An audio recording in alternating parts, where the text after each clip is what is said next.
when I started my journey and I knew that I wanted to make a difference, and I knew I had the capability to make the difference that I wanted to make, I also understood that we live in a very superficial world. We also live in an economic world, and I first made reconciliation with the fact that unless I'm in possession of economic resources and I understand human psychology, I see the things that people respond to, i.e. marketing and persuasion drivers.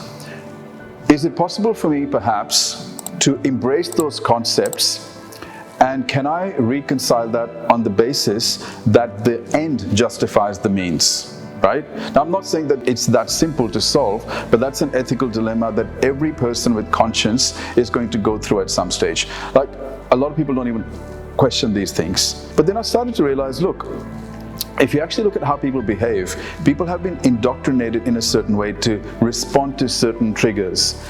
And in my lifetime, I'm not going to be able to change that.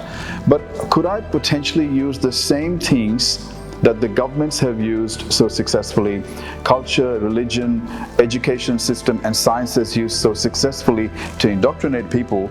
Can I use the same strategies to re-indoctrinate people, but this time to empower them?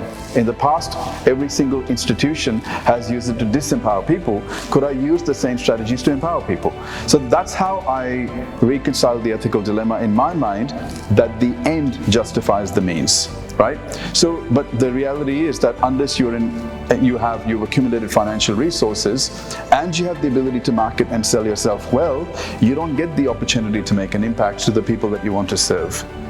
And I've actually questioned people at my own events, and I've said to them, by the way, how many of you would have been here today if I hadn't done that call to action and you hadn't seen me doing the fancy things that I'm doing? How many of you would have come? And literally people have gone, yeah, we wouldn't have come here.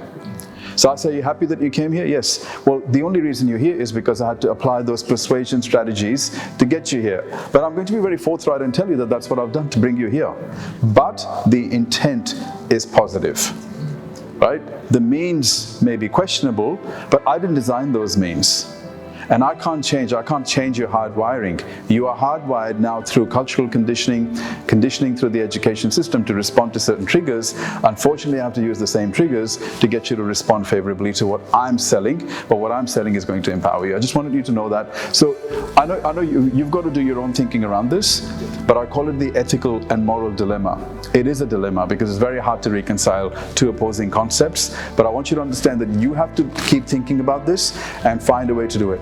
And what I would suggest is be transparent about it. In every forum, be transparent about the fact that you are doing it, because if you don't do it, they're not going to give you the opportunity, they're not going to respond. Right? You don't want to do it, but you have to do it. That's just how it is, because the human mind is still very primitive. It hasn't evolved. Technology has evolved. And because the human mind hasn't evolved, unfortunately, we have to apply the same persuasion triggers that marketers have been using for many, many years. But the difference is they use it to disempower people, and people are making unconscious choices. We're using it to empower people so that they can make conscious choices.